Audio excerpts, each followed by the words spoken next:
Hi, this is Tom Piscarich. I was just doing a quick recording to kind of show our video analysis capabilities and just take it through kind of a short walkthrough to kind of show how we're bringing together some different technologies to really create this great capability of scouring through lots of video in order to find evidence and deliver that evidence. So, to kind of take this through, the first thing is kind of we've got these project spaces where people can collaborate and work together. And in this case, somebody has these shootings that are happening, and they're trying to go through this video to find out who this might be and to kind of scour through to find out. And so one of the things they do is they just grab all this video and kind of drag and drop or bring it in whatever kind of way to the project space to be able to work on. And like I said, as there's potentially different incidents or things, these can be kind of structured out in different kind of holding places in the scenario. But there's going to be all of this video that's kind of dragged and dropped in, and you can kind of scrub through each one, right, in like the little thumbnail to be able to quickly see kind of what each video kind of looked like. But it really gets more interesting whenever they go into and actually bring up a particular video and the details of it. So one of the things is the video will bring in the different kind of metadata, and some of that can be really useful to search on in and of itself. Whether it's the source IP or where it's being taken, or some different keywords that can automatically be added, or custom tags that can be added as analysis is done on a video, to even really help investigators and analysts to be able to search across and find other people's assets as well. Then you can kind of scrub through and watch the video right here, but where it becomes even more useful is whenever someone then goes in and says, okay, something happened in the video, such as this black car coming across, and so then I want to see where else does this black car come across in this video. So they drag a box over that car, and that little subclip image becomes the search. It runs a search across the entire video that says, where does this car appear? And so the car appears, it then shows you on the timeline. It appears here for a little bit, and then appears here a little longer, and then here. So maybe the car is driving around the block or something like that. So it becomes interesting that this car keeps showing up. And then it gives you another way to kind of see that, either on the timeline or as a list, down below, as another way to kind of quickly scrub through what may be a really long video. You can quickly find things like that. Well, then you can go, well, I don't want to know just where that car appeared on this video. I want to know where it appeared across a whole set of videos.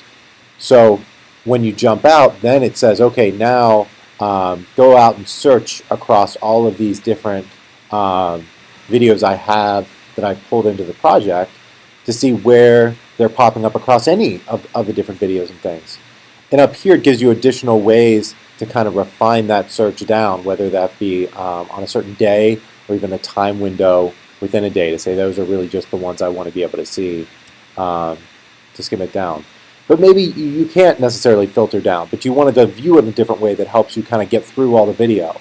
So maybe you want to have a clustered view that kind of shows, okay, from this maybe there's some other videos that were taken around the same geolocation, and so cluster the different place it occurs around the geolocation, or around the same time.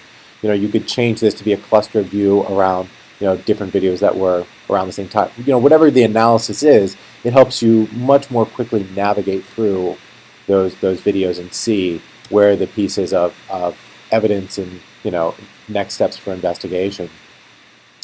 So then the other way you can actually view them is on a map. So say you wanted to see just a geospatial view of different videos that were taken, and say, okay, really the ones I'd be interested in are the ones, that Cadillac, the black Cadillac appearing, in this section of town, and I'm not as worried about these other sections of town.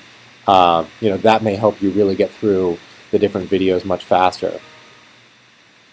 So then at any point when you decide you like one of these clips, you see this little plus icon here, and you can click plus, and it adds it to kind of this this evidence holder to say, hey, this is something of further interest that we want to set aside and maybe utilize and exploit further in our process. And then let's keep a history of that we can add add more things too. So then another thing you can do beyond doing the car type thing is say you have a face that appears. So when a face appears, say they select the face, and similarly to the other one, it's going to show you where else does this face appear on this video. But another thing you could even do is change this filter to say, instead of just having the automobile filter, maybe I want to do a search across this on all faces. So not just this particular face, any face. And then any face that appears in the video could then pop up and say, look, we've detected some face in this frame. Just give me a list of those thumbnails and let me scroll through those. Or it might even, like, it's a very still camera that doesn't move a lot and it's maybe in the middle of the night. Maybe you don't even know that as much, but you just want to see any kind of movement. Anytime there is movement of any kind in the video, let me just focus on those areas versus having to watch this whole 12-hour thing in the middle of the night where there's nothing going on 95% of it. That could be a great way for the system to help the analyst much quicker get through a lot more video.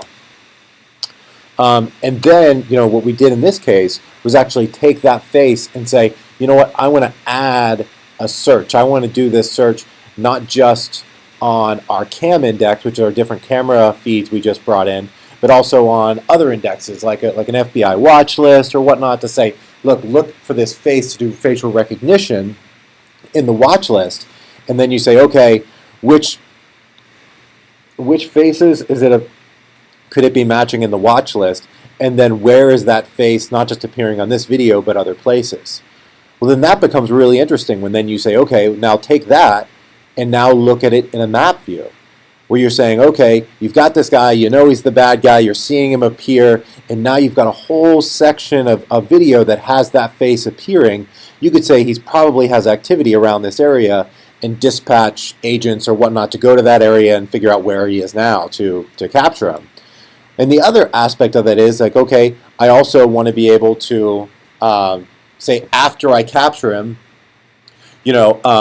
I grab his laptop and I say, look, let me bring in some of the videos and things we were able to capture off his laptop and look through those. And it's like, oh, we're finding out, yeah, he was scoping out some of these different locations that these shootings had happened, and those all become interesting.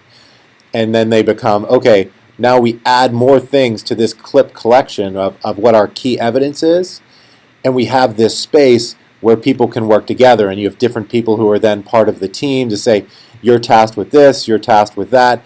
As the investigation unfolds, they're given workflows and tasks to be able to do and what they're, when they're due by, but also be able to jump into a war room where people can share their screen and do those things live as well if they're not in the same location, all with security in mind. So one of the things you may want to do at this point is say you wanted to create an evidence bundle and send it over to the district attorney or a judge to get a warrant or whatnot. You could create an evidence bundle that could basically continue out, not just in this secure repository, but also as the evidence is sent out. And you could see at any point, who has these different kind of taskings and assignments. But as you're building this evidence bundle, you can basically say, here's the pieces of evidence that I want to include that are all going to be based on that key evidence collection we already said. But you can also say, oh yeah, I forgot, I want to add a few more things to then click and create that secure bundle. So then what that does is it puts those all into a secured PDF that's going to track wherever it goes. You can download it, you can email it, you could do whatever you want with it at that point, and it's been rights managed, so we track wherever it goes. And if God forbid there was ever a leak, you'd be able to see that to be able to turn off that access as well to that encrypted document. But each one of these assets, as the video goes through and whatnot, is able to keep a timeline of all the versions and things and comments and things people see or say or version on it in order to be able to supply a chain of custody on that asset. And then the evidence bundle itself can all be encapsulated into that PDF wherever it goes and is sent. And then you can get these metrics across the systems as to what it's accessed, where it's being accessed, and this can then give you an alert if something seems to be being accessed in a strange place if you wanted to rescind that. And that's largely where we are today, an ability to go through much more video in a much more streamlined way to enhance those analysts' capabilities.